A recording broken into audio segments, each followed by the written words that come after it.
জিমেলের password ভুলে গেলে বা মনে না থাকলে আপনি কিভাবে বের করবেন? আপনি চাইলে কিন্তু ফোনের একটা সেটিং থেকে জাস্ট 1 মিনিটের মধ্যে ভুলে যাওয়া যে কোনো জিমেলের পাসওয়ার্ড বের করতে পারবেন। তো চলুন আমি সেই প্রসেসটা দেখে দিচ্ছি।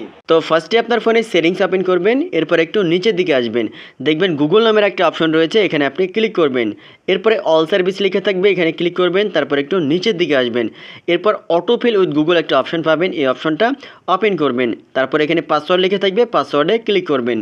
এরপর ঠিক এরকম একটা অপশন শো করবে, এখানে দেখবেন google.com লেখা থাকবে অথবা গুগলের একটা লোগো দেওয়া থাকবে। আপনি এখানে ক্লিক করবেন। এরপরে ফোনে যদি স্ক্রিন লক দেওয়া থাকে আপনি আনলক করবেন। আনলক করার সাথে সাথে জিমেল অ্যাকাউন্টটা শো করবে, আপনার জিমেল দেখতে পারবেন এবং নিচে ডট ডট যে অপশনটা রয়েছে এখানে কিন্তু পাসওয়ার্ড শো করবে, পাসওয়ার্ডটা দেখতে পারবেন। চোখের মতো আইকনে ক্লিক করলে কিন্তু পাসওয়ার্ডটা এখান থেকে দেখা যাবে। তো সিকিউরিটি বা প্রাইভেসির জন্য আপনাদেরকে আমি এখানে ক্লিক করে দেখাচ্ছি না, বাট এখানে একটা কিন্তু আছে। কিন্তু হচ্ছে যাদের আগে থেকে গুগল পাসওয়ার্ড ম্যানেজারে পাসওয়ার্ড সেভ করে রাখা হয়েছে শুধুমাত্র তারা এখান থেকে পাসওয়ার্ডটা বের করে দেখতে পারবেন, আদারওয়াইজ কিন্তু পাসওয়ার্ডটা দেখা যাবে না। তো এই জন্য আপনি যদি পাসওয়ার্ডটা এখান থেকে দেখতে না পান তাহলে আপনাকে পাসওয়ার্ডটা রিসেট করতে হবে বা রিকভারি করতে হবে।